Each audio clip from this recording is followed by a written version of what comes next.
മലയാളത്തിലെ പ്രശസ്തയായ കവയത്രിയും കേരളത്തിലെ ശ്രദ്ധാലുവായ സാമൂഹിക പാരിസ്ഥിതിക പ്രവർത്തകയുമാണ് ശ്രീമതി സുഗതകുമാരി. അഭയാഗ്രാമം, അഗതികളായ സ്ത്രീകൾക്കു വേണ്ടി അത്താണി എന്ന ഭവനം, മാനസിക രോഗികൾക്കു വേണ്ടി പരിചരണാലയം എന്നിങ്ങനെ കേരളത്തിന്റെ സാമൂഹിക രംഗത്ത് സുഗതകുമാരിയുടെ സംഭാവനകൾ പലതാണ്.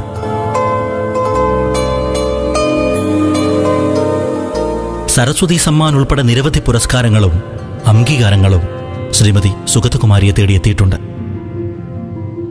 പ്രകൃതിയെയും മണ്ണിനെയും തീവ്രമായി സ്നേഹിക്കുന്ന കാവ്യ മനസ്സാണ് സുഗതകുമാരിയുടേത്.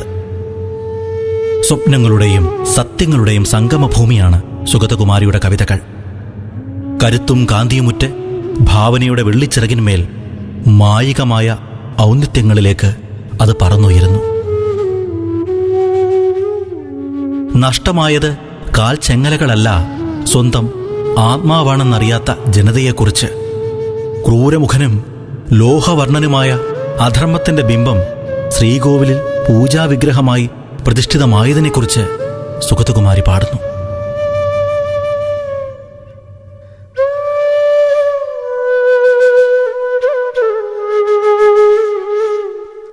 രാത്രിമഴ, അമ്പലമണി, കുറിഞ്ഞിപ്പൂക്കൾ, മണലെഴുത്ത്, രാധയെവിടെ തുടങ്ങിയ ശ്രദ്ധേയ സമാഹാരങ്ങളിലെല്ലാം ദാർശനികതയും ഉദാത്തമായ മനുഷ്യമഹത്വബോധവും സമന്വയിക്കുന്നു.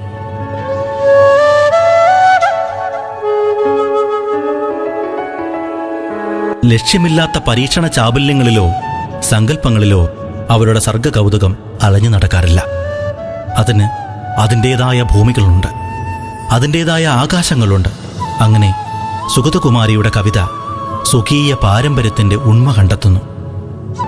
ഒപ്പം മലയാള കവിതയുടെ വികാസപഥങ്ങളിൽ കാലാതിവർത്തിയാമണ്ണം തൻ്റെ പാദമുദ്രകൾ ചാർത്തുകയും ചെയ്യുന്നു.